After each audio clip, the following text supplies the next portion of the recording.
All right.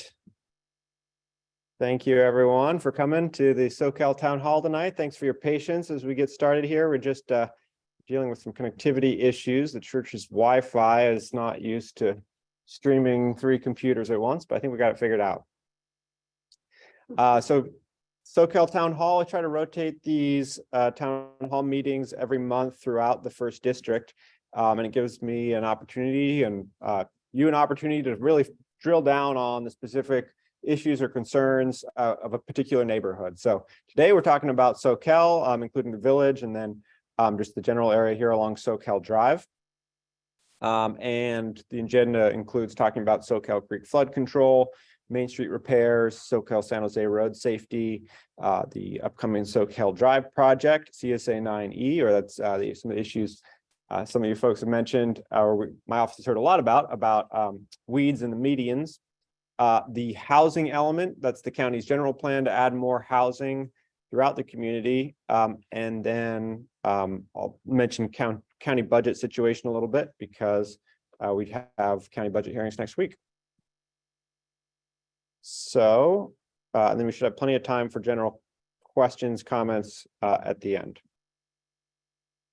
All right, so first, Soquel flood control, of course, top of mind still, I think, for everyone, since it was really impacted the village throughout the 13 atmospheric river storms we had this past winter and are still recovering from. But in a nutshell, the Soquel Creek area is part of what's called the Zone 5 flood control district in the county. And just so happens that our timing was good on this, I guess you could say, in that this flood control district was already planning on doing a master plan update and looking at all the opportunities to improve the infrastructure throughout this area, which you can see is fairly large. It includes all of Live Oak, the whole city of Capitola, and Soquel.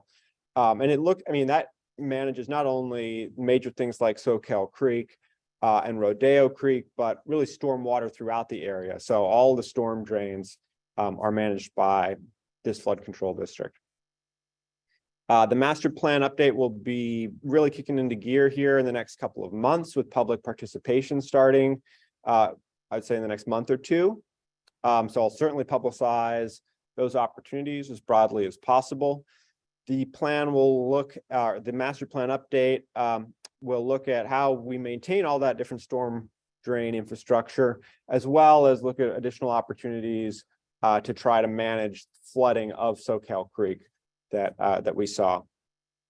In general, the funds that we have available to manage Soquel Creek do include some money for tree trimming, and that will typically take place in the September-October timeframe before we really get into the wet season. So of course, we're going to be taking a special look or a particular look this year as we get closer to that time. If there are any trees that could come out that were collecting debris and causing the creek to flood. Ultimately, looking back at the floods that we did see, it wasn't so much a particular blockage as just pure volume of water that we saw. But nevertheless, we'll definitely be proactive and remove any trees that could be a problem. Although trees along the edge of the bank can actually be helpful in preventing erosion. So it's a little bit of a delicate balance there. If your property was impacted directly by the floods, reach out to the Resource Conservation District. They or talk to my office. I can help put you in touch with them. They really help individual properties manage stormwater and can be a great resource in developing a plan going forward. I mean, I've talked to some people who live along the creek that lost basically their whole front yard. And so I know this Resource Conservation District has been helpful in situations like that. A little bit big picture here, though. I mean, it's no secret that the village is in a FEMA recognized floodplain. Floodway. This is an image of the village with the floodway overlaid there. And we've known about this problem, of course, for many, pretty much the last century, and have been really starting to proactively plan for it since the big floods in the 80s. In fact, that's a reason why the county has acquired property throughout the village, including the Porter Memorial Library, the heart of Soquel Park that we have today, this Porter Street property, which is now another entrance into the Soquel Creek Parkway, and as well as the parking lots on Dalbenbis and across on Soquel Drive. And so the plan, really the Soquel Village plan, is really a flood management plan. It was created back in the 1990s, that looked at, all of the development in the floodway on the left there, those black blocks being buildings, and really imagined a long-term plan of trying to pull buildings out of the floodway to expand a park along the river to become a natural barrier for flooding, or if not barrier, sort of absorptive space, sort of a bench lands, and also to try to move parking for the various businesses in the Soquel Village area closer than to the park, as to form an additional barrier. So in some ways, the heart of Soquel Park really did its job over this past flooding that we saw this winter. I mean, yes, it flooded. It did take over $100,000 of county money to repair it and bring it back to what we see today, which is in pretty good shape. We should see some Tai Chi classes starting there soon. But what didn't happen is there used to be a whole other mobile home park right there that was removed. So those residents were ultimately moved out of harm's way thanks to this plan. Yes, we're going to be doing the planning and looking at infrastructure opportunities to prevent flooding. It all would cost money, and hopefully we could get some state and federal money as well to help with that if we did move forward with anything. But it would also require a local match, most likely. And there are just challenges with the creek here. Where the creek did flood up by Old Mill Mobile Home Park, this creek channel is particularly narrow, and it would be really hard to build a wall tall enough, or something that is not going to have water just go around it. The fire department also realizes that they're in harm's way, but not only with this fire station, but also further down in Capitola Village, and so is looking at an opportunity maybe to get a new fire station outside of the floodplain and potentially consolidate those two locations. So anyway, that's just some of the past planning work that's gone into it. So keep that in mind. We're going to go through another planning process and want to hear from all of you, especially who live in this area, about your thoughts going forward. All right, so as far as recovering from some of the particular impacts we saw as well on Main Street at Bates Creek, of course, the road washed out there pretty spectacularly in one of those storms. And what we've got there is a temporary fix that was built, pretty quickly, thanks to Granite Construction's help. Of course, this is not a permanent fix. We are planning a permanent bridge for this location as quickly as possible, because we recognize that this temporary structure would not survive another high flow event like the one that caused the damage in the first place. And so Public Works is really trying to design this as fast as possible and hoping even to go to construction this year, see if they can actually pull that off. But nonetheless, it is a priority, even among the 180 damaged road sites countywide, because this road is a bottleneck. I mean, 450 families live above this, above Bates Creek on Glenhaven and Prescott and Cherryvale. And so that's why we made a priority to fix it so quickly and also to replace it with a permanent structure. Questions during some of these things?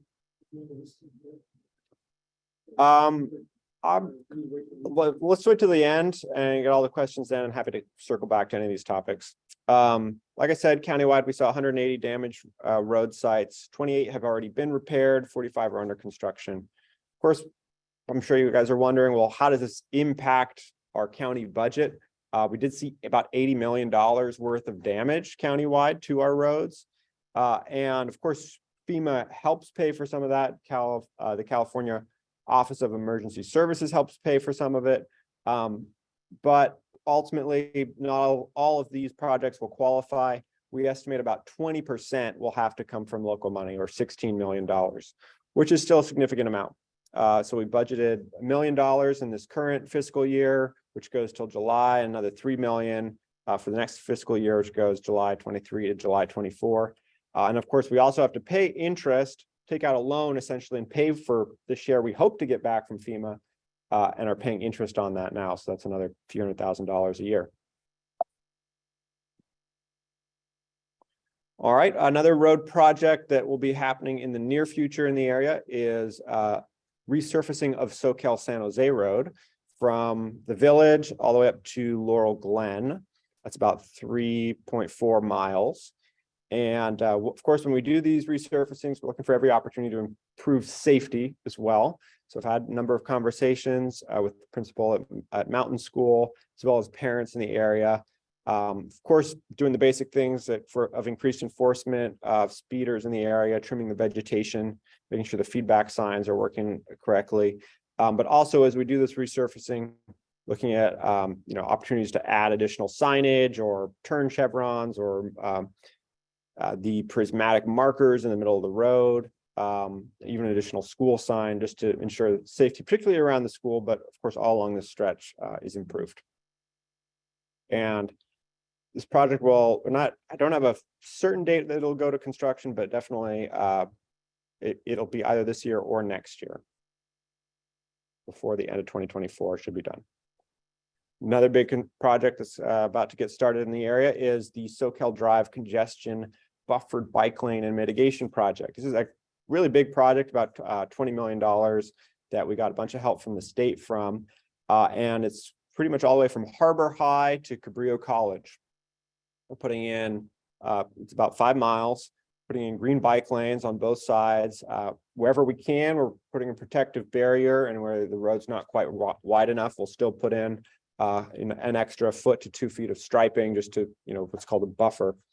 So it'll improve bike safety along Soquel Drive. We're also doing 96 crosswalk upgrades, just ramp upgrades or closing holes in the sidewalk. 10 new of these rapid flashing beacons, mid-block crossings. The one out here by the post office that's been broken forever will get upgraded with the new rapid flashing beacon. And then all the lights are getting an upgrade too. So they're going to become smart lights to be able to talk to each other, and you'll get a wave of greens as you're going along Soquel Drive rather than stop, start, stop, start. So that'll break ground this summer. We don't have an exact date yet, but it'll definitely start this year. Been getting a lot of questions about what's going on with the weeds in the medians. Another one tonight from Steve here. Thank you. So this is a sort of a government within a government called the County Service Area. It's County Service Area 9E that was created during the redevelopment when we put in all these street trees. There's over 1,600 street trees in this area, as well as put in a lot of the sidewalks and live oak and Soquel. And then when we did that, we used some state money, redevelopment money to build it all. And then all the residences agreed to help pay to maintain it. So it's about $3 per year for a single family home. I think it's $1.50 or $80 for a multifamily residence.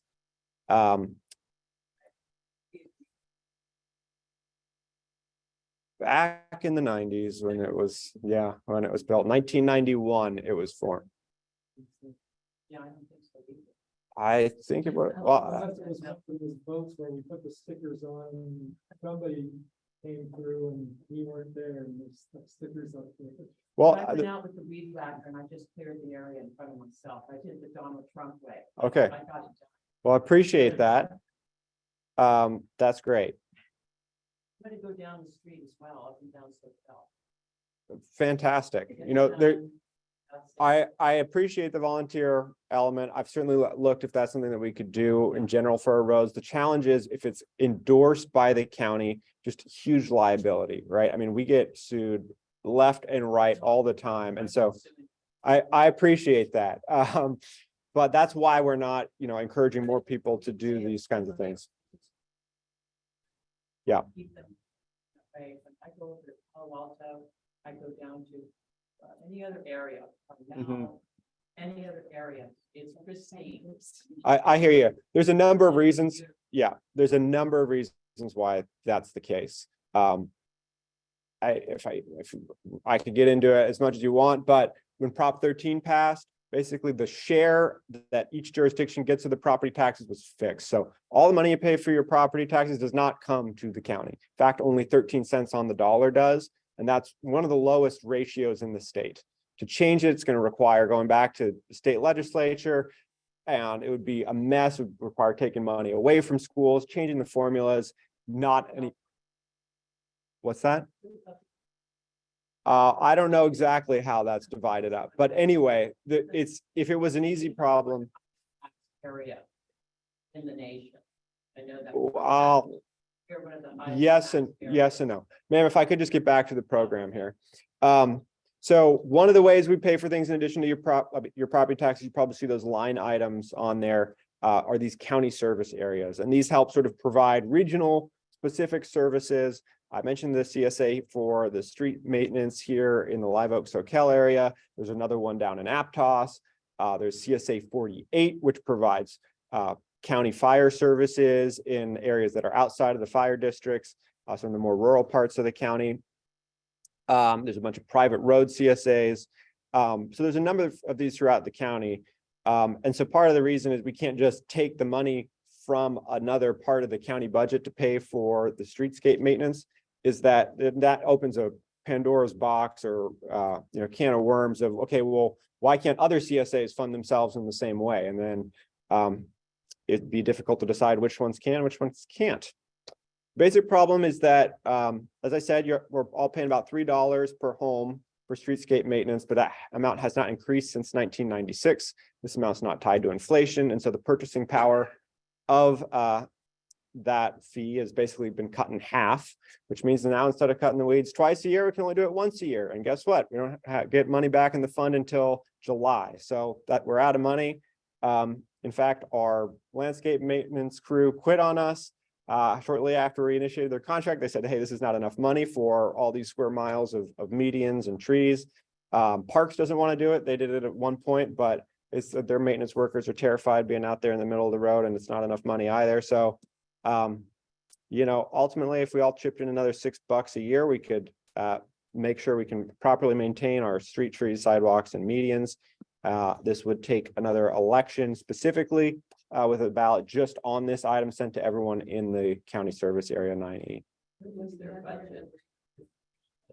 Yes. It cannot be, it has to be, because it's property specific, county service areas. The way the elections have to run is we send everyone in the area a ballot. You send it back, yes or no, to, in this case, a slight increase in the service area fee. And we count total number of ballots returned, and either passes or fails. It's based on the property versus the people. Right. The property Well, is- yes, right. Could that service fee just be tied in inflation, so every 2 years? Yes, it can be. It wasn't, and that's why we had the problem. But the election can basically increase it a little bit, tie it to inflation, so then we don't have to do this again. What is the budget? Sure, here they are. Yep, so there's 6,000 in change single family parcels, 3,600 multifamily, 690 commercial. Single family homes pay $3 a year, $3.08. Multifamily $1.85, commercial $3.08. And the grand total throughout this area is $39,000, $39,260 a year. So this is the department. Mhm. Right. This is what I'm explaining to you is this is the department. It's sort of its own self-managed structure. CSA 9E. Public Works manages the CSA, but the budget is independent. That's a half a person, basically. 40,000 a year. I don't think that there's not a whole lot of management overhead because one person can manage a lot of the county service areas.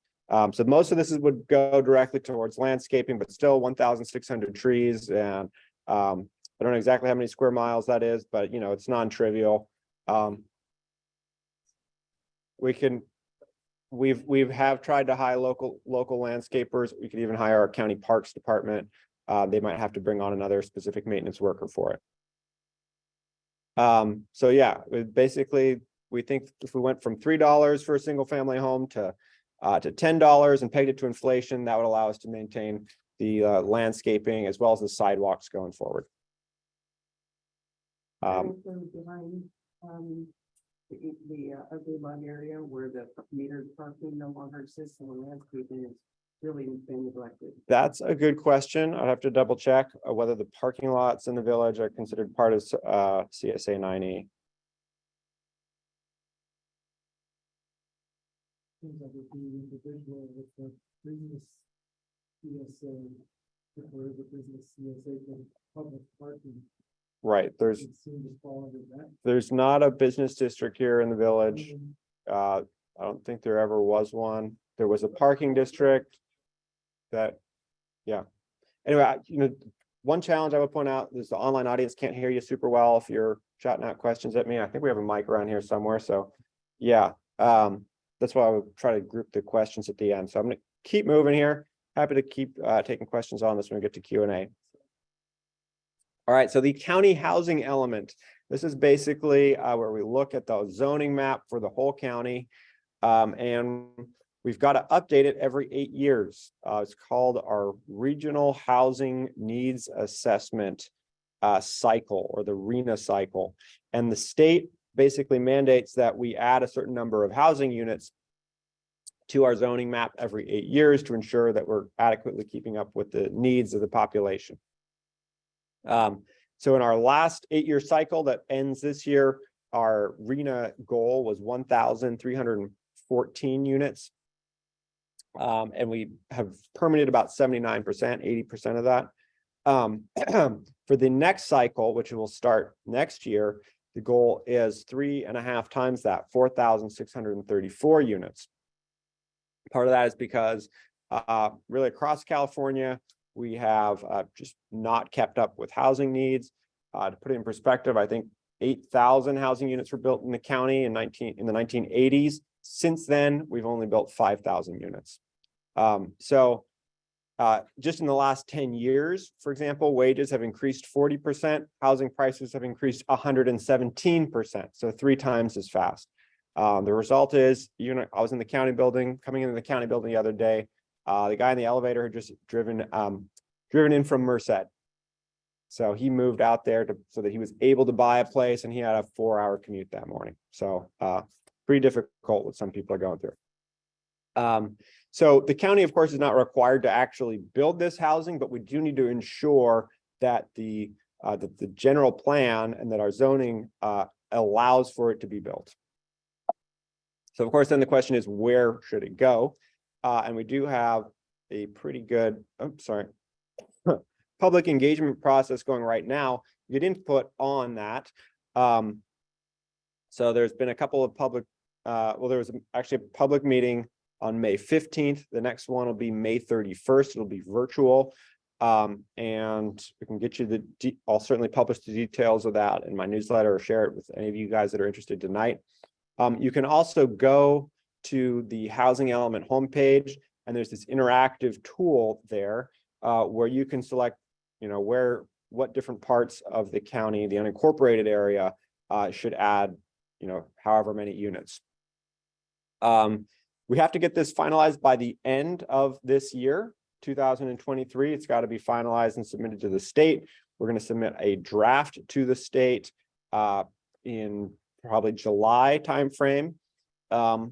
And so if you're interested in getting involved, it'd be great, try out the tool.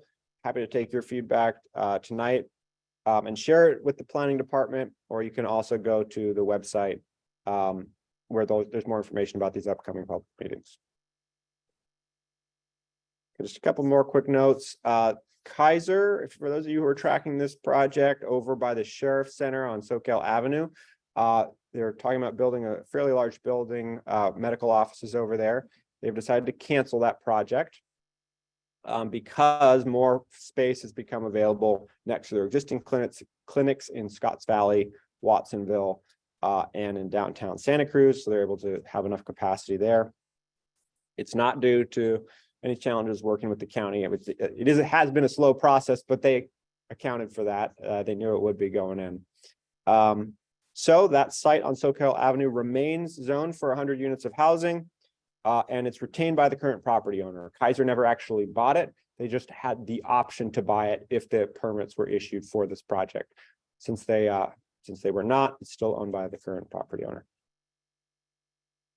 Okay, finally, just a couple last comments on the county budget.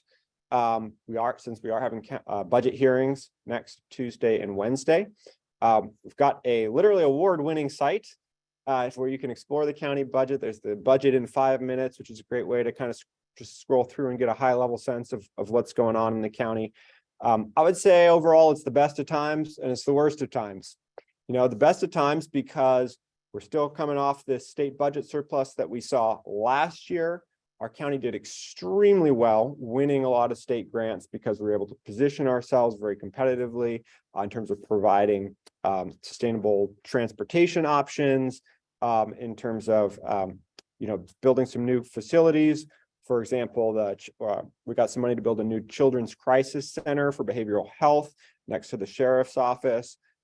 We saved the Watsonville Hospital, took it public. That took $40 million worth of state money. We're building the South County Government Center down there where the West Marine building.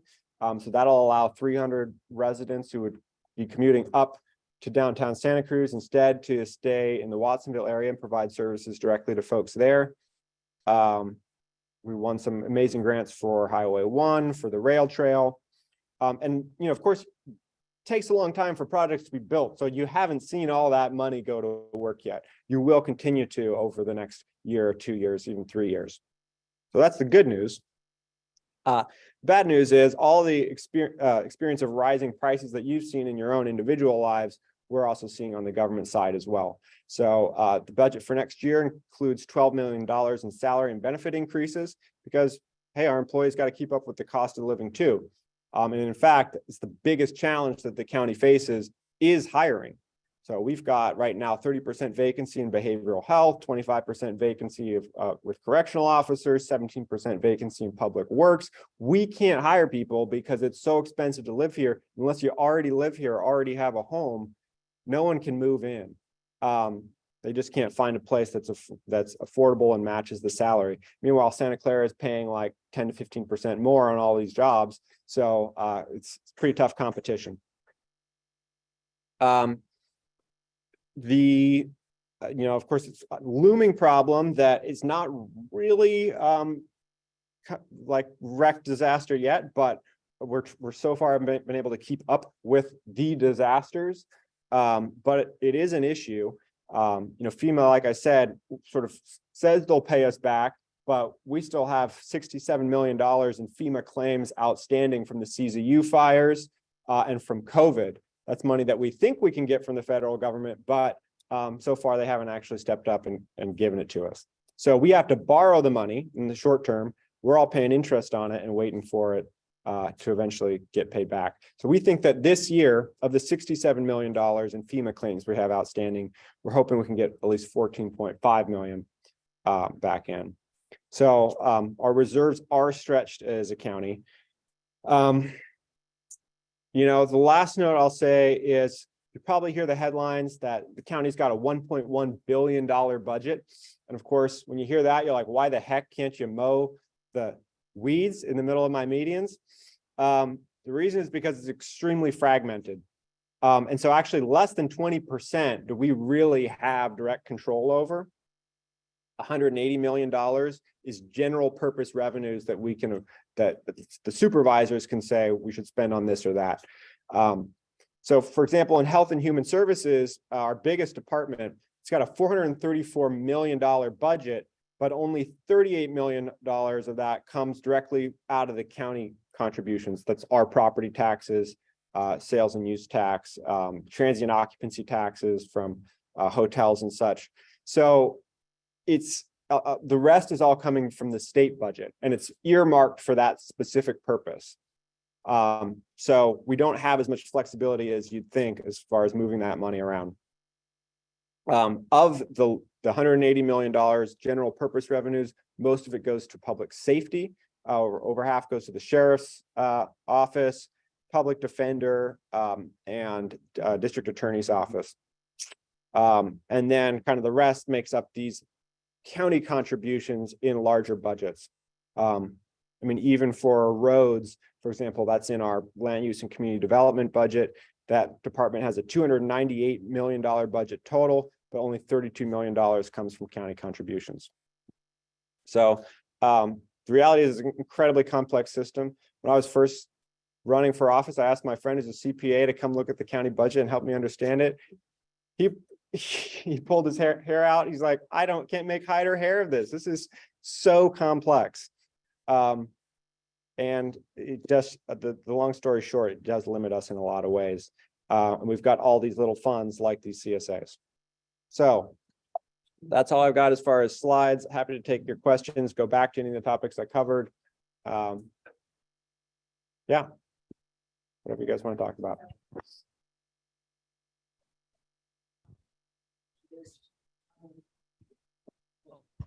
When we were wanting to, not used to hearing myself. Anyway, we needed to talk to a land use consultant about an issue we were having with a neighbor. And she told me that this is the second most complex planning department in the United States or its territories. That the only other place more complicated, I think, was the Mariana Islands. Anyway, so that's pretty flabbergasting, and I hope that there might be some things could be done to streamline the planning department and the budget. Yes. Short answer, yeah, it is an extremely complicated land use laws that we have. Our planning department is slow, notoriously slow. We have a lot of both state legislation, state, environmental laws, local environmental laws that slow things up. So question is, how do we improve the planning department's process while still maintaining the environmental protections that we want? This is a big focus of mine, because if we're going to build any significant portion of that housing, it all's got to go through our planning department. So we are making strides to streamline the process. We created what's called the Unified Permit Center, where the various agencies involved in permitting, because it's not just planning, you've also got fire and public works, environmental health, that all need to sign off on plans. And so we're trying to get them all in the same room so that if you go in with a, hey, I want to build this project, you can talk to everyone at the same time and get that feedback quickly. And then ultimately they are all tracking the application together and it gets approved faster. So we've been moving towards that. We actually finally got our Unified Permit Center manager hired within the last couple months, and are really trying to move through these permit applications faster. We're also contracting out some additional help to move through the permit backlog, looking at an option for third-party plan check services where you can get someone else to review your plans. And especially for smaller projects like remodels where you're not moving a lot of stuff around. So we are looking at every option possible to make it quicker and easier to add housing and fix your home.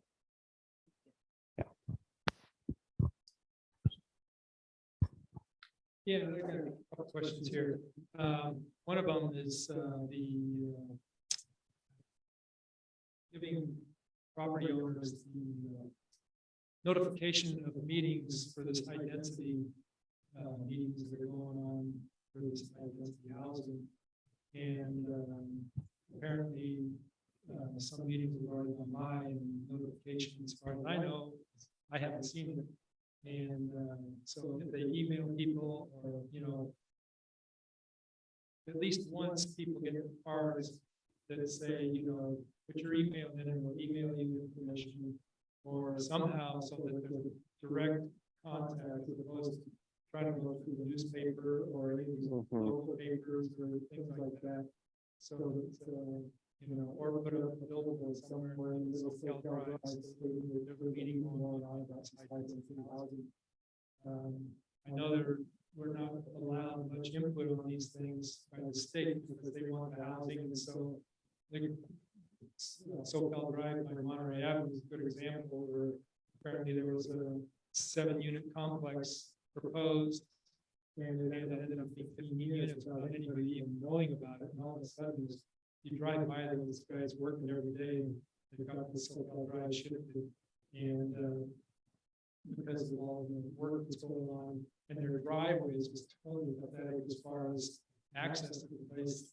About 2 weeks ago, there was a truck that was hung up between the curb and the street because the axle dropped into the gutter because of the slope of the road, and it was stuck there for probably a couple hours. So it's really, you know, whoever designed that place, just, you know, they ran it through there without any thoughts. And hopefully the Main Street Bridge, they talk about the bridge, but if they put another culvert in there, they can go down and talk to the maintenance people at New Brighton Beach and ask them what happened to this new culvert that they put in. Yes, it was bigger than the one that used to have in there, but basically it took out, they probably spent a couple $100,000 in putting in riprap along the access road that goes down to the restrooms, the parking lot on New Brighton Beach. And so, you know, stuff like that shouldn't happen with these engineers and people that, you know, have educations that are supposed to know better. And, you know, maybe just hire some farmers that don't, you know, disasters in the fields and stuff. And, you know, and the other thing is there's a bridge on the farm part that's supposed to go across the 2 parcels that are there. And there's a eucalyptus tree that's huge that's going to, one of these days, and I was slow in acting on the eucalyptus that fell on Soquel Drive right next to the quick stop a couple of years ago. And I saw that thing starting to lean, and it's leaning basically the same as that tree that's next to, it's going to fall on that bridge on T Street. It's just laying in the dirt right now. And they could use that bridge in a good place, like for emergency access, a side road for Main Street or a place like that, or even on Valencia Road. They could use it as a 25-ton bridge, 25-ton capacity, a single lane, and at least the emergency vehicles can get by, you know.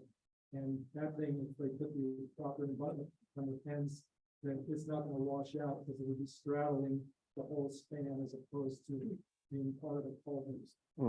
And if they put a culvert in there, it's like, you know, it's like just off whatever it is, $2 or $3 million to put that thing in there, you know, whatever it's going to cost us, you know. So, or at least put in a big concrete run channel, like what's that, Branch 43 comes down by, you know, it's just a concrete channel. Put that under the road and put a bridge on top of that. Right. So it's wide open, and at least, you know, a couple of stumps can fall through or something. Right. Yeah. Sure, I'll definitely share your comments with our Public Works or Transportation Director. Yeah, and we'll take a look at the trees leaning over there at the farm park, and make sure that the messaging for the housing element is more widely distributed. I just have 2 quick questions to ask. The first, I wanted to thank you for what is really a very data-rich presentation. I kind of struggled to take notes, but it's very thorough. Is there any chance we could get a copy of the presentation? Yeah, I post all these on my website on the county. Oh, It's under the Board of Supervisors, and have a link to all the presentations I've given. So we'll definitely include this one Great. there. great. And my second question is kind of, you brought it forth in your series of questions, and that is, are there high density housing plans for the village of Soquel or Soquel in general? I do know the Home Key project is not high density, but there have been issues with that 41st Avenue and Soquel Drive lot that still remains for sale. Are there plans for high density? What would you constitute high density if we're a small entity? Right. Yeah, so as far as what constitutes high density, we just passed an updated zoning code that is still working its way through the system to go into effect, but it currently allows for up to 3 stories of building and a maximum zoning type of 45 units per acre. Now, there are ways to use different state affordable housing density bonus laws to get that to increase, but that is the highest level density in the county code today. I do think that, I mean, I can't say yes or no, a specific parcel is going to be rezoned for increased density, because I mean, that's the point of the housing element, is to get everyone's input on it. And you know, where it should go, and ultimately we'll create the zoning map with as much input as possible. I will say that Soquel Drive is a very likely candidate for a lot of those rezonings. The reality is there's just not that much space in our county. We're crammed up between the ocean and the mountains. We don't, you know, after the CCU fires, don't really want to encourage, and these storms, encourage a whole lot of people to move out into the, you know, wildland urban, called the wildland urban interface, right, where fire risk is higher, or where people are more likely to get cut off during a storm. So we are primarily looking at the urban area as far as adding these units, which, you know, there's only so many roads going north-south. Soquel Drive, Highway 1, you know, Capitola Road, Romer, Broadway, sort of, gets cut off in the middle at the harbor. And then, you know, the coastal route, East Cliff.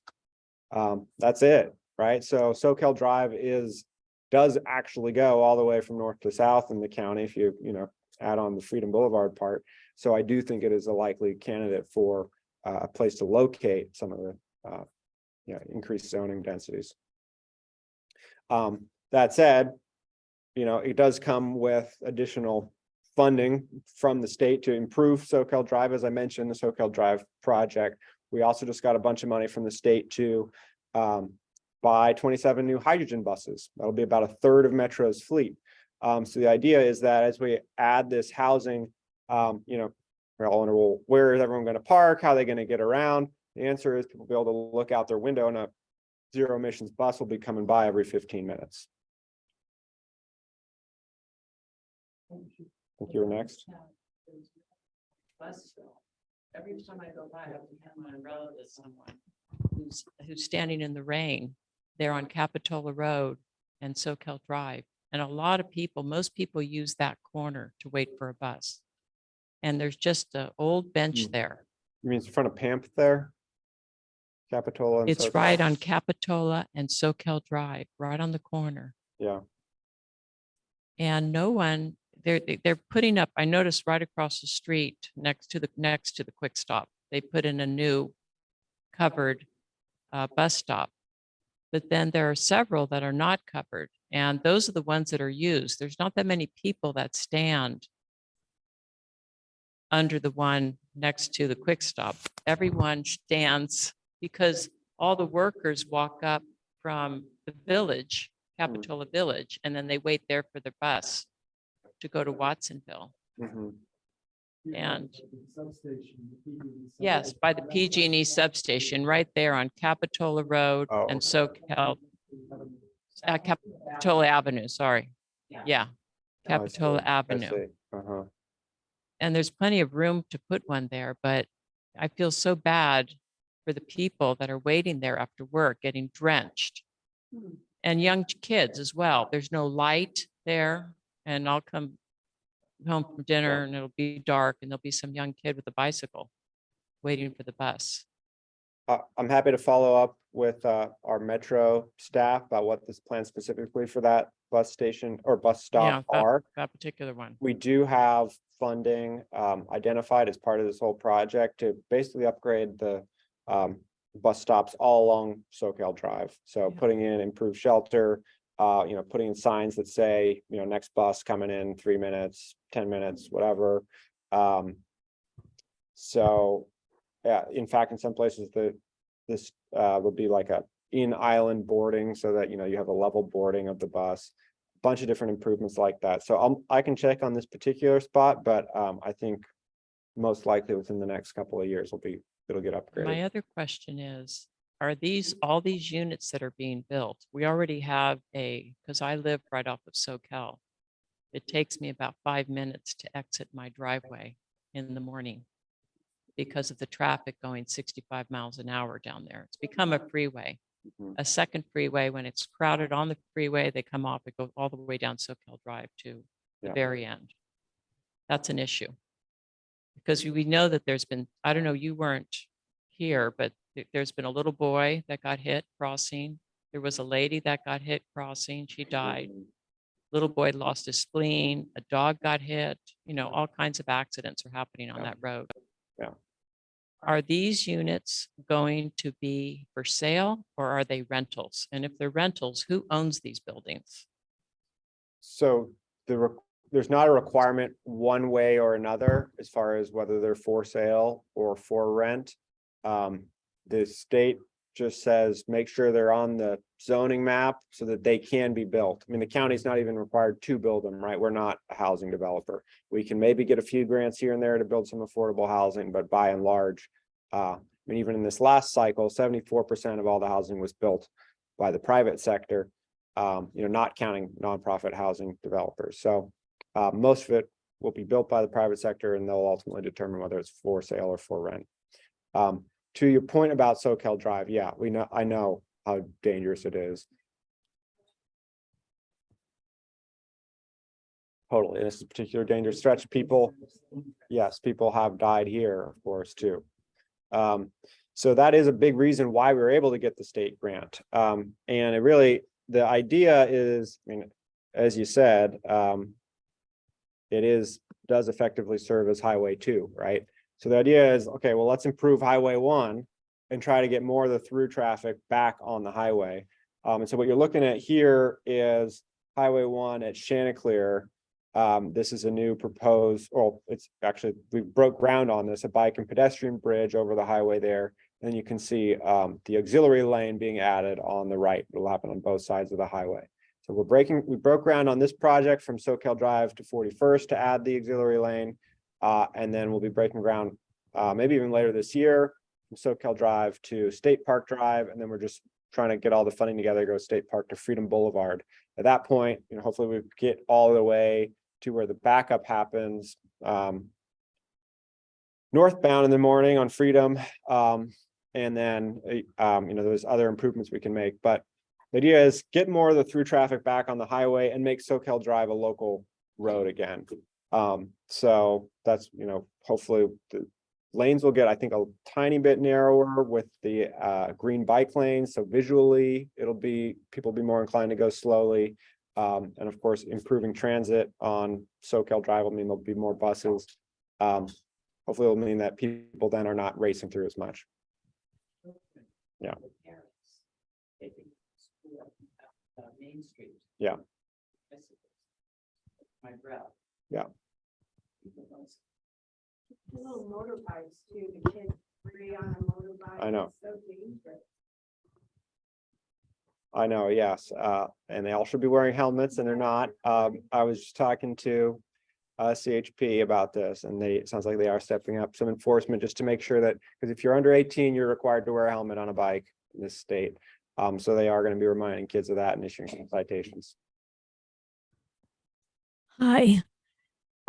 First, I wanted to tell you that I voted for you, and I think you're doing a great job. And what I see is a very complicated job and situation. So thank you for your service. You're welcome. I have two concerns. The first one is about housing. Mhm. I live and have lived for 19 years in Rodeo Mobile Estates mobile home park. Mhm. And about 7 or 8 years ago, the county passed an ordinance because we were all really upset that they were trying to eliminate rent control. Mhm. Most of the people in my park are low income. And the ordinance said that they couldn't eliminate it, and they made it really difficult for developers to come in and raise the rent so high that we couldn't even sell our coaches. Hmm. So just recently, 2 days ago, a man that I worked with who lives in the Cabrillo mobile home park Mhm. in Capitola Yep. told me that the owner and some high, priced lawyers came in and they ended the rent control. Hmm. And that his rent went from $600 a month to $1,000 a month. This is a working man. Hmm. And they also made it impossible, so he says, for you to sell your coach to anybody but the owner who will be a real estate agent, and that he will put a price on your house from some blue book. And so, in my opinion, that is against the ordinance that was signed, but it's happening. And I'm wondering if you know anything about that and if it will affect the rest of us, because it seems like if one mobile home gets away with it, then the rest are in jeopardy. Yeah, I had not heard about this particular situation. He should absolutely reach out to me, or, I mean, I think I'd be happy to talk to your friend who's experiencing this. It has been, you know, my intention to do everything we can to protect mobile home parks, because they are, as you pointed out, some of the, you know, last best affordable housing in our communities. Yes. So if anything, we've taken a number of steps to strengthen the rent control ordinance for mobile home parks. For example, we tweaked the ordinance to ensure that that the rent control is maintained if the unit is inherited. So you could leave it to, you know, your son, daughter, grandson, and that would not be an opportunity for the landlord to, you know, throw the rent control out and increase it. It would stay at the same rate that you're paying. That was also important for financiers of mobile homes like Bay Fed. They actually supported the change, because if they're lending money against a mobile home, they need to know that if they have to repossess it for any reason, that the rent control will be maintained. Right. So we did that. We fixed a loophole in the that said you could increase rents up to 10% every single year. I think because the law was created back when inflation was higher in general. So we made it no more than you know, CPI, Consumer Price Index, every year. And we created a new arbitration process for special rent increases to ensure that it goes through a fair process and is, you know, basically reviewed by a CPA. So we really try to do everything we can to. Yes, ensure it's this been housing wonderful. So, but now there's this concern about this one park, which is very surprising that they could do it. It does sound pretty weird. So I would have to dig into the details a little bit and see what exactly is going on and what the property owner claims to be doing. We do, you know, our mobile home rent control ordinance is pretty strong. In fact, you know, you can't just decide to up and sell the park and change it to another use. Board of Supervisors would have to review that. I think that we could condition that the park be offered for sale to the residents first before doing anything else. So you can't easily just convert them. Right. And I'd be happy to talk to your friend. And I think Shane here, I'll give you a card. Please have him reach out. Okay, great. Thank you. The second other concern, which is not as serious, but the parklets and in the restaurants in Soquel. I know that Santa Cruz has allowed the restaurants to continue to have their parklets, and also Capitola. But here in Soquel, we haven't gotten the right yet to keep our parklets, and they're supposed to run out in October. And after COVID and the flooding and inflation, we're just starting to come back, and the parklets have been essential in allowing us to get some of that revenue that we lost back. So is there a plan to allow Soquel to keep their parklets? Yeah, I mean, I'm totally in favor of the parklets and have asked numerous times. I mean, that we create a more permanent program.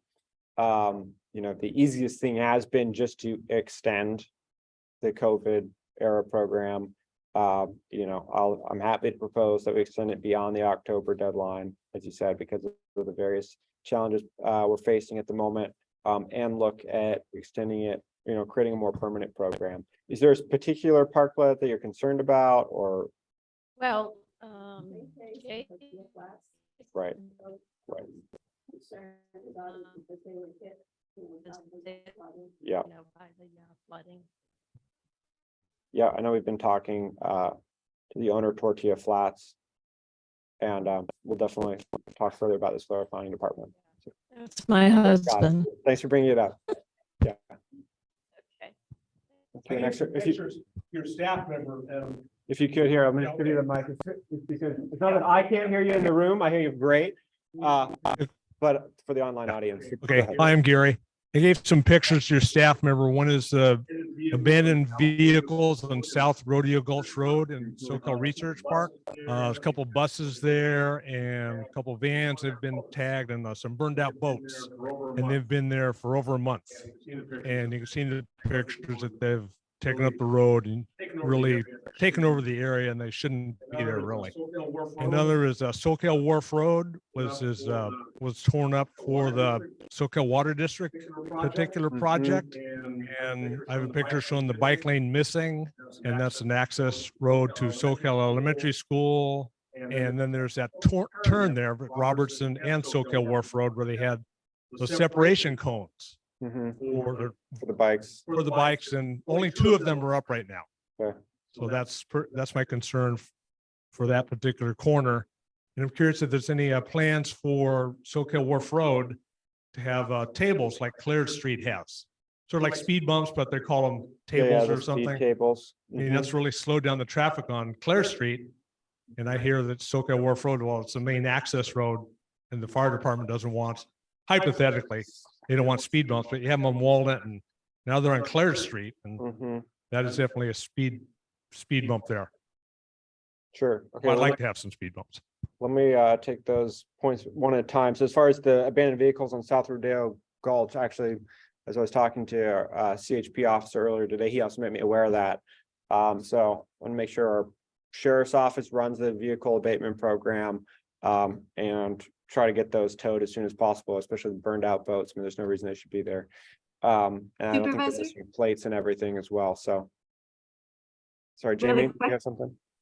Yeah, I actually have an update that you haven't heard yet, Supervisor, Great. on South Rodeo Gulch.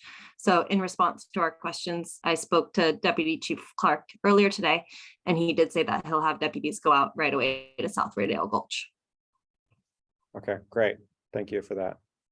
Absolutely. All right, so we're on it. Soquel Wharf Road, that project, I'll check in on where they are at with it. That's being done by the Soquel Creek Water District to put in that pipe.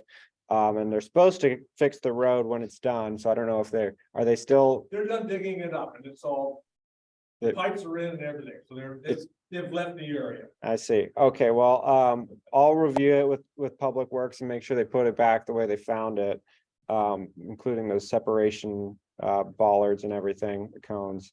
As far as speed bumps go, typically that's like a whole process. We get a lot of requests for speed bumps, speed tables.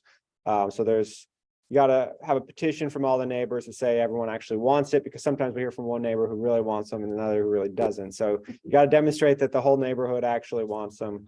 And then there is a cost share involved, because so the county will pay half of it and we ask the residents to pay the other half, just because we get so many requests for them. So anyway, happy to help with that process. Facilitated in other neighborhoods in a couple of ways, just by putting out an online poll that helps get a general pulse of whether it's more than 50% in favor or not.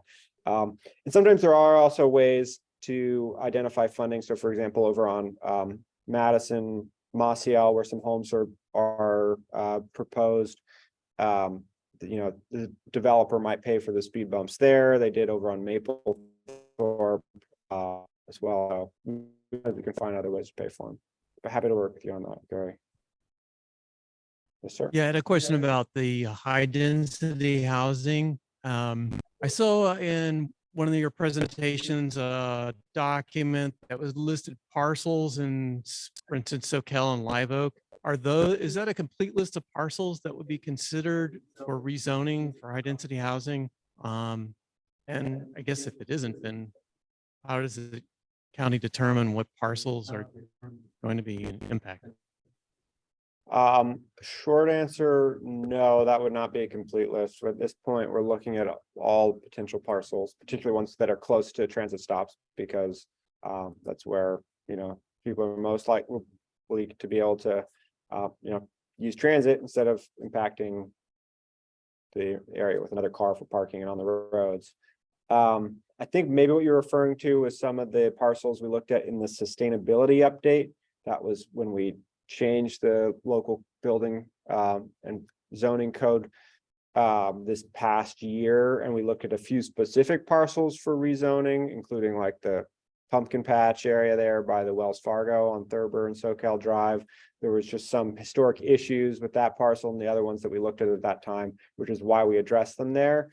But as far as the housing element goes, no, it looks, pretty much everything is on the table.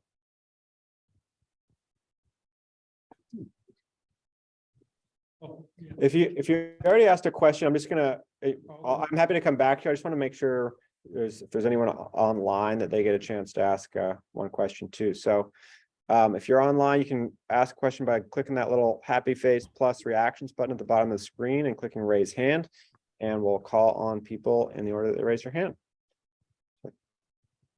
We can go ahead and start with Alex, has had his hand up first. Alex, can you unmute? Thank you. Thanks, Jamie. Manu, thank you again for all your really informative information and presentation. You always do a really good job of that. I got a couple questions. I'll make it short. A little unrelated. First, when the draft of the housing element is published, will there be, can you maybe clarify, will there be time for local comments before that's submitted to the state? I know the state has their own review process, but like, what does that actually look like in terms of the process of local and then board comments and then subsequent submission to the state? Yeah, so there's these public meetings happening at the end of this month, and I think if around that time period, the draft will be published. It will be published for at least 30 days before it is submitted to the state. Okay, great, thanks. And then the other question I have is, I should say that's the draft submitted to the state. It'll come back to us with comments. right? Then there'll be, of course, the entire public process where it comes before the Planning Commission and the Board of Supervisors in the fall. Right. Okay, thanks. And regarding the weeds and the medians, it would be again, I understand there's a lot of constraints and how the taxation and the CSAs were set up long ago. The board did, and the county did. I guess it was on the election or one of the ballots. I think we increased the TOT taxes recently. I remember, I think last year you mentioned that with the vacation rental tax increase, especially in locations that were impacted in the neighborhood like Pleasure Point, the Loda, and whatever the areas, we might have some money for neighborhood infrastructure projects. And I know you requested some ideas and feedback, I guess last year. Can you just give an update on what sort of ideas have been thrown into the hopper there? And perhaps we can potentially use some of that money to I guess maybe more persistently solve the problem with some of these weeds. Maybe we could put in gravel or stone or something permanent that resolves this and it improves it cosmetically and aesthetically as well. So anyway, just would love to hear an update on that. And before I forget, before you answer that, the other idea I had is it'd be great, you see the adopt a highway signs on all the highways. We could do that, in the county with some of these medians and the roadside issues. It'd be great, we could do sponsorship or adopt a Capitola Road, and maybe that might help, get some funding. Also, because I know this is a really, I think it's an important issue as well.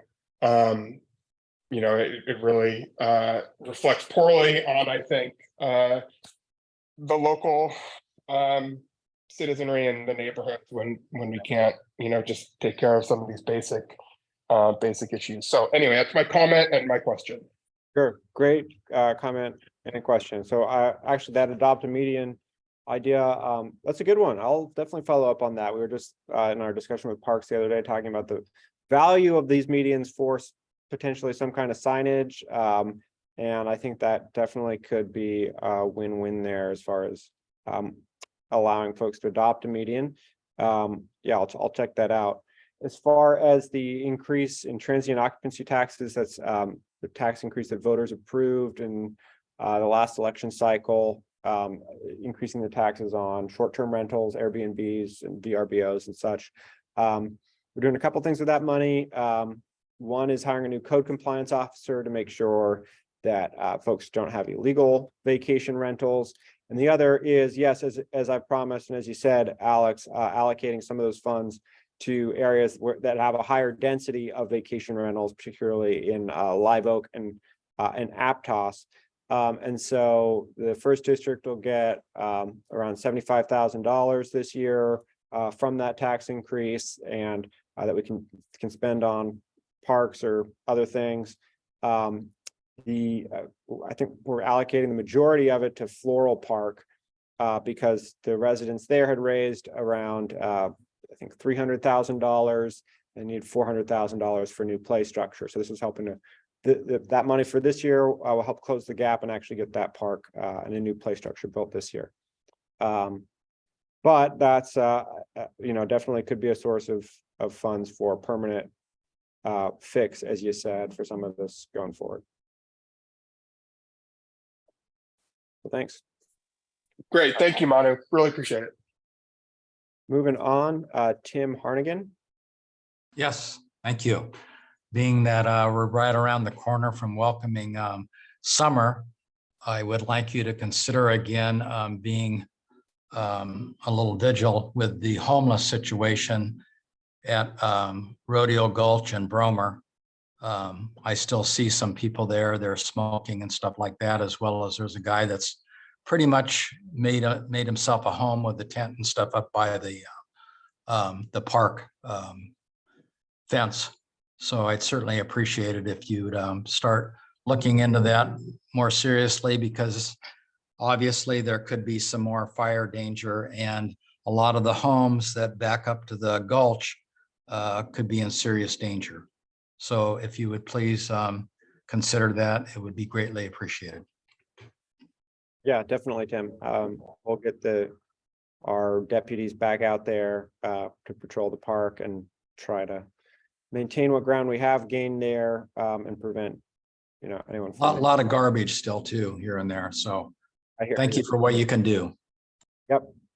Thanks for bringing it to my attention. Rachel Sotos, go ahead.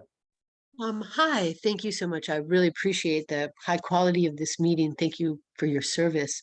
I have a question that relates to kind of countywide question, and I'm not sure that I understand it well enough to formulate it correctly, but I'm curious to know more about what might be involved with the digital wallet. And I'm under the impression that we're 1 year into the the pilot program, which is going to be rolled out in July, and there'll be probably 3, beta test options, like RV parking and pet licensing and maybe permitting, or as you were talking about earlier.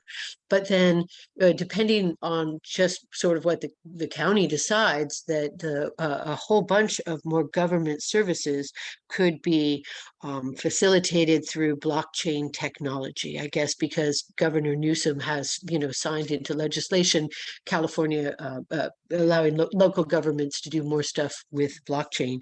And I don't understand it so well. And I come from an educational background, and I have a little bit of concern that that there might be profound changes in how society is organized, how government services are provided, and that a lot of things that are very important and good, like efficiency and individually focused things, might have implications for equality under the law, or how services are provided, and whether or not the people who are most in need of services won't be subjected to predatory philanthropy or impact investors who have a different agenda. If you could allay some of my concerns, or give me an idea about how you all are thinking about this going forward, I really appreciate it. Sure. Yeah. Thanks for sharing that question, Rachel. So, I mean, as you stated, we do have a pilot project with a digital wallet just to really explore the usefulness of the technology for, basically official government documents. And we're starting with some sort of non-critical and non-personal type applications, like, as you mentioned, with the RV parking, pet licensing, and permitting. And depending on how it goes, we could roll it out to other documents. I will point out that, I mean, of course, we've all heard about sort of the meltdown in digital currency. And so while that is also on blockchain technology, like, just because we're using blockchain technology to ensure the integrity and security of some of these documents does not expose someone to, as you suggested, predatory, investment strategies or Ponzi schemes. So technology is the same underlying, but, just like you can use electricity to turn on a light bulb, or, drive an electric weed whacker, applications radically different. I would also point out that in government, we do make every effort to be backwards compatible and to offer service to the lowest common denominator. That's a big reason why I provide these meetings both in person and via Zoom, because I totally understand that some people just don't have good enough internet at their home to be able to participate online. I mean, the same is true as far as, we're required in a lot of cases to do that, have physical locations where people can access their state benefits, for example, or other government services. So I think while we're really just dipping a toe in the water here with the digital wallet, we're not going to radically change the way we deliver services anytime soon. And if we do start to move towards these technologies, we'll still, maintain the other options for people to access services. Hopefully that answers your question. All right, I know. Yeah, you're welcome. I don't see any other hands online. I saw a couple more questions here in the audience. So yeah, go ahead. Oh, all right, sure. I was just wondering if you have any idea if you've heard anything about developer interest on the corner of 41st and Soquel, the former Nissan Grapetti site. Just curious. We've heard from one developer that was interested in it. And they were trying to crunch the numbers, looking at, because it had been updated to zoning with C4, if they could find some kind of storage option with housing to make it work. They ultimately, backed out. I haven't heard from them. So yeah, not a ton of interest, some, but I think, I think largely a lot of folks are taking a wait and see approach, both with the housing element, also with the cost of financing being so high, right? It's a difficult time to acquire property as well as to build. This goes back to high density housing and people utilizing the transit system and stuff. Well, that complex that was mentioned earlier on Monterey and Soquel, Monterey Avenue and Soquel Drive, the density, hopefully they have 2-car garages and within the units themselves, there's no room in the street to park. And that's the problem. If you don't have, like, if there is 1 car space and there's 2 working people in there, hopefully, I don't know, how do you dictate that one? How do you dictate that the second person is going to be taking the bus and not parking down the street? Because already, it's like anytime you have these developments that are more dense, you can look on Capitol Avenue just as soon as it's the 911 apartments and stuff in that area there, right next to the freeway. And there's parking all the way from the freeway down to the intersection by Gail's Restaurant for a landmark, which, so it's like, are there going to be stipulations that when the people move into those places, they can only own one car, or they have to park in a private garage somewhere off-site that's not going to impact the neighborhood? It's really, every time they put in these units, they go, well, we can give them credit for parking space on, that they don't have to have so many parking spaces. But you end up with 4 cars in a lot, and it's like you have like 6 lots and there's 24 cars and there's only place for 12. Anyway, that's just my concern, that somehow they've got to figure out what they're going to do with these extra cars or the extra people that, are going to be mandated to drive the bus. Yeah. Well, I mean, so to some extent, we probably could create those regulations that you can only have one car, et cetera, et cetera. It'd be very difficult to enforce, I think, ultimately is the challenge. Part of the approach here is, given the choice of having parking and no housing or housing, people are going to take the housing and figure it out. So, if you have 2 folks who are, have car dependent jobs, this housing might be less attractive to them because, as you said, can't park on Soquel Drive. Nearest street parking you could find would be, I don't know, maybe a 5-minute walk away. What we are trying to do is provide options, right, with the buffered protected bike lanes on Soquel Drive, increasing the frequency of the transit to every 15 minutes on Soquel Drive. That's kind of the best we can do. I mean, to some extent, requiring more parking has also been a negative feedback loop because everything's more spaced out, and you absolutely need a car to get from one place to another. So the goal is, in trying to do a little more infill development, provide services closer to each other so that maybe these alternatives will actually work for people, and then let people select for themselves what housing options, including the parking component of that, is going to work best for them.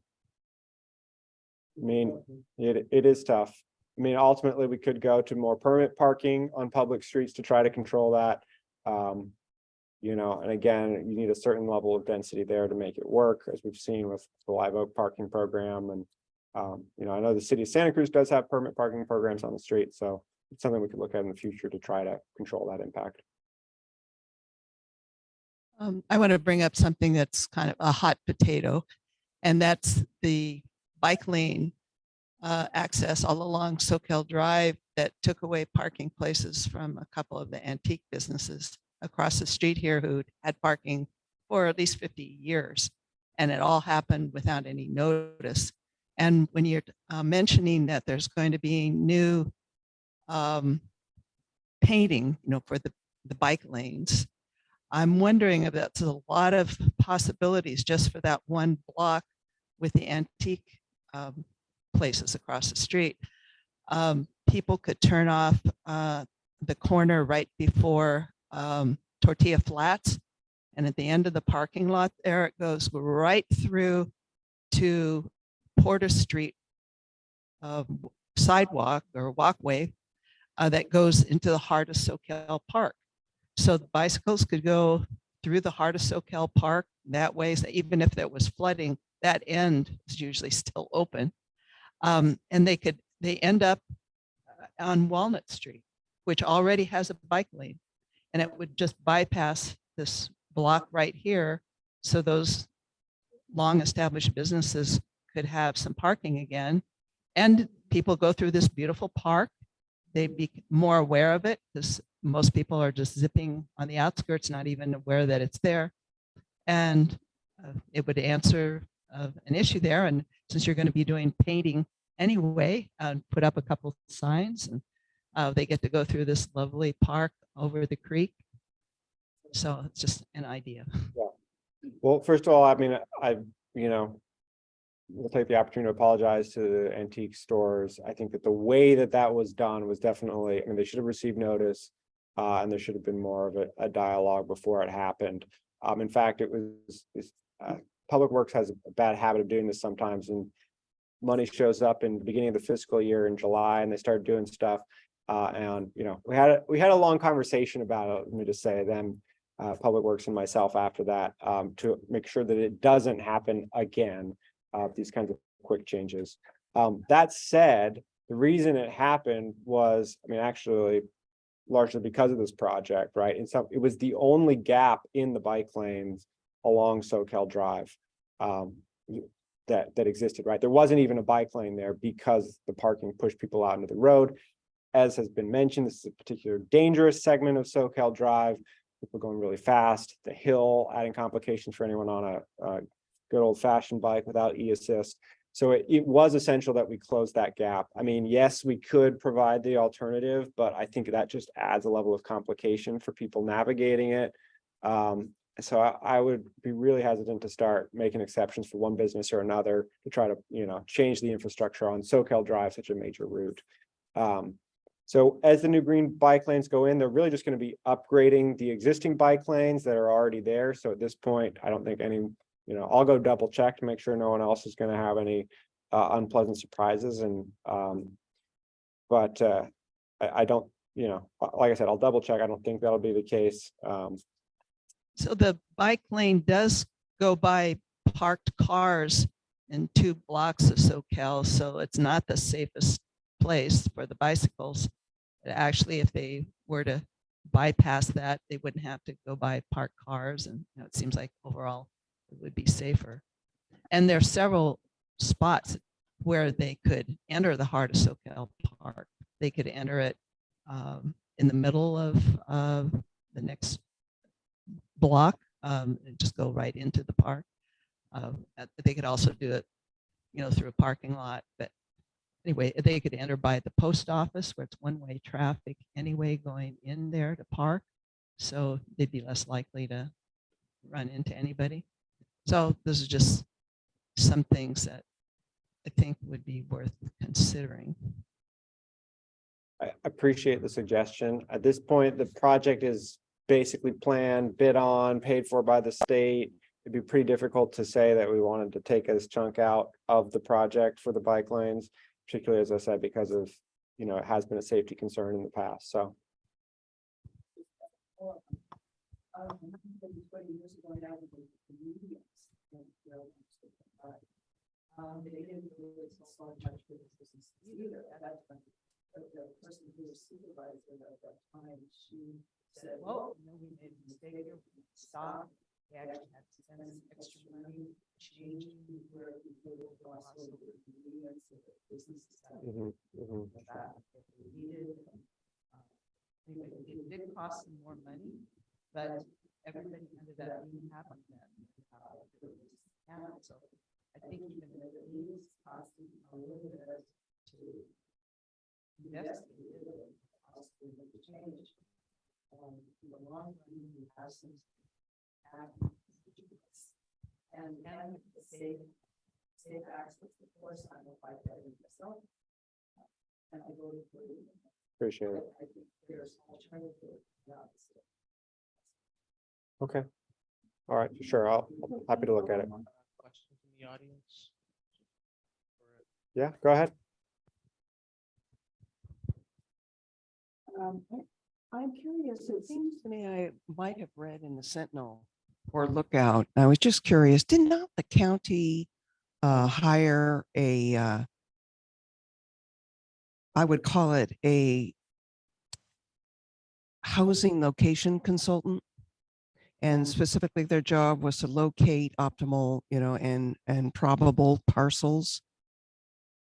So we did hire a consultant to assist with the housing element that we're undertaking this year. And part of their job was to help organize a representative group of citizens for input on the process. So in addition to open to everyone public comment, we also kind of created a working group of citizens that can dedicate a little bit more time to it and provide input.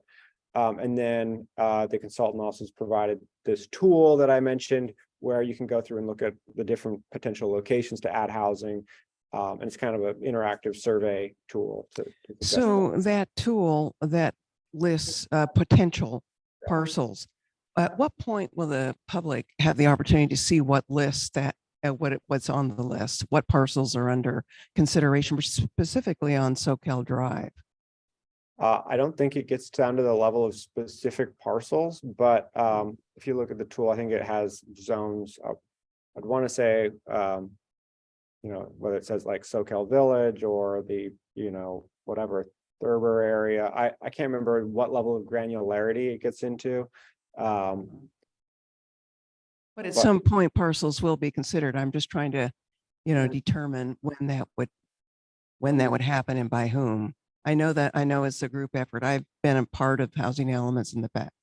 And I know, the group's coming together, but ultimately there are parcels that are identified. And I just, it doesn't sound like at what point, I mean, when the draft is sent to the state, are specific parcels listed, or just what will be on the table at that point? That's a good question. My understanding is that they would be included in the draft, which would be, should be available within the next month.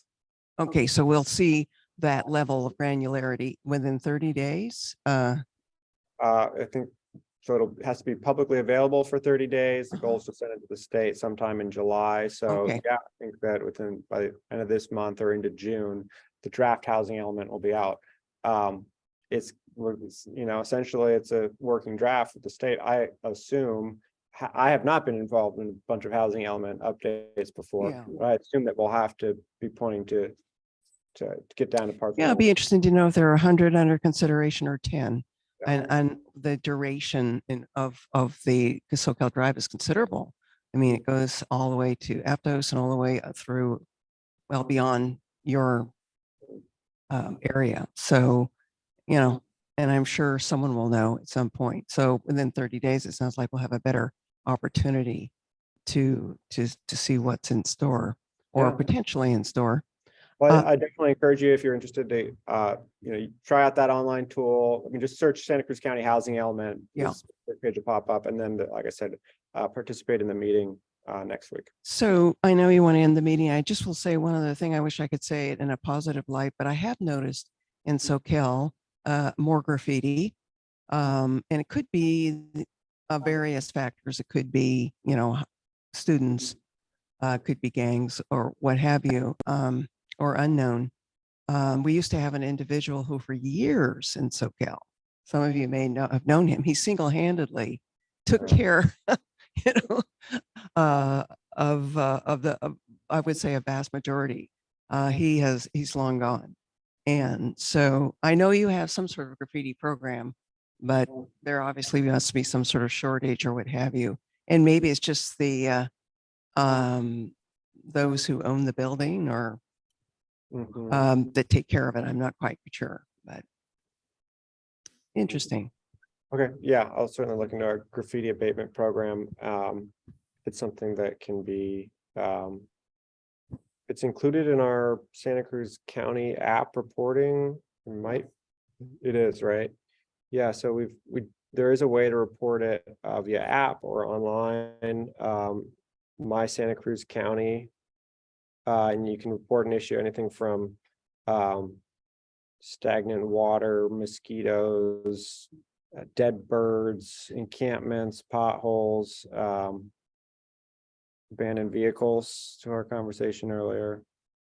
So anyway, yeah, you could definitely report a graffiti issue here as well, or let my office know and we'll work on it. But if there's, we'll take a tour of the village and look for some spots and see what we can do. I can add just a little bit on that if you'd like. Go ahead, Jamie. Sure. On private businesses, that would get referred to the county. And as Supervisor Koenig said, you can use the My Santa Cruz County app to do that. If you search for that in your web browser, it'll come up. And you can also email our office. We can help you with that process as well. But when it's on a private business, it does go to the county for code compliance. So it's a different sort of process than county-owned property. If you report that, that should get addressed rapidly. And we can also help you with that.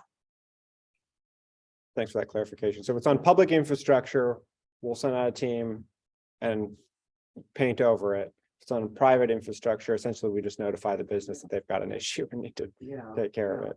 Yeah. We had interviewed by somebody tied up the top of our building.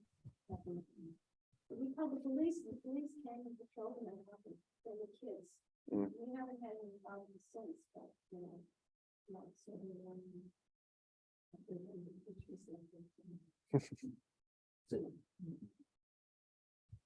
have Okay. one last question here. Yeah, I was just wondering if the water department, with all these units going up, what's their thoughts on all these units since we have such a water shortage? And Gavin already wants us washing with 50 gallons a day. None of us are doing, but since we have no dams being built to save all the amounts of water we had this year, it's such a shame it's all going into the ocean. But what about the water department? How are they going to be handling all of these units going in?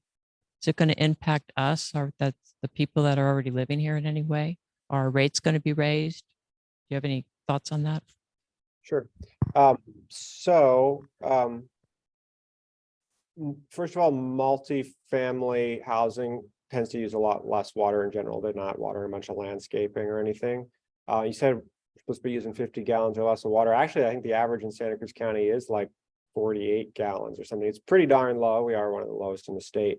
And I think the typical multifamily unit will actually use less.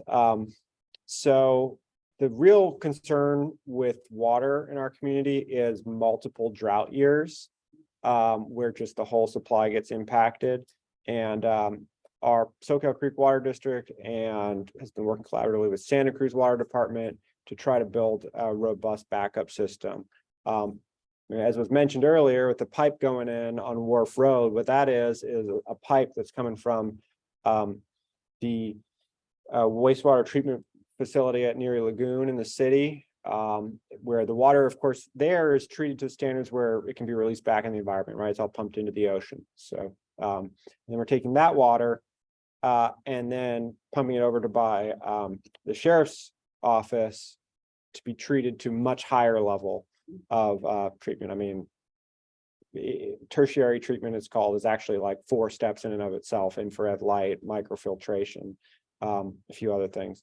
And then we're taking that water and pumping it down here, that Wharf Road, into a few different injection well sites. So then it's diluted with the existing groundwater, pumped back out, treated all over again, and then delivered to your pipes.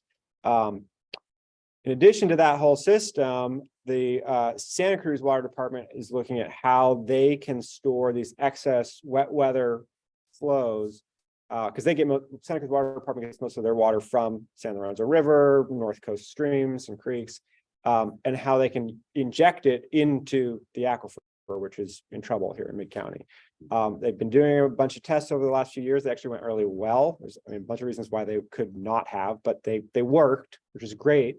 And so they're turning a couple of those test sites into production level injection facilities. So actually, we will have a new reservoir. It's the one underneath the ground that will be able to actually start using, in putting money into the bank as well as taking it out. And then with the tertiary treatment, we'll make sure to get the most out of all the water that we do use. So, yeah. And as far as how it'll impact rates, basically we all need the insurance policy of having this new tertiary recycled water facility in case of those multi-year droughts where it goes 5-10 years with very little rain. That's going to impact the whole community no matter what. And so, yeah, we're paying for it to some extent. We got a bunch of very low rate federal and state loans to help build that project. But yes, rates I think do have to go up a little bit to pay for the facility.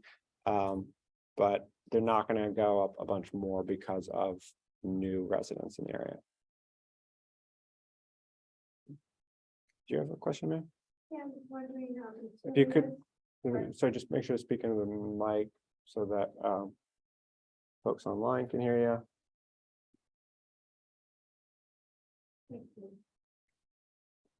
Utilities built antique store has sold the building, and I was curious what was going in there and about where the old flea market drive-in, if something was decided yet about that? Kind of next to each other a little bit. I'm not, I haven't heard any plans for the antique store over there. Okay. The flea market site is owned by Sutter, Mhm, which is it's why still they city. ring the COVID vaccine clinic there. mhm. They've talked a little bit about doing something that would include some housing and maybe a new oncology center there. But I don't think they've gotten real serious about it one way or another. One more question. The Home Key, which is across the street from us, is that on a time schedule? Do they see it? Is there a certain time we could expect it to be finished? Yeah, the state grant that they got to build that says that it's supposed to be move-in ready within a year. Mhm. I think they've asked for an extension of that because of the wet winter they had impacting the site. So I don't know if they got it pushed up to 15 months instead of 12 months. But of course, they're using modular construction with that. So my understanding is that most of the units have actually been or on pace, constructed offsite and will be shipped in and they'll be then placed together. So I think within the next 6 months, we'll probably see most of it.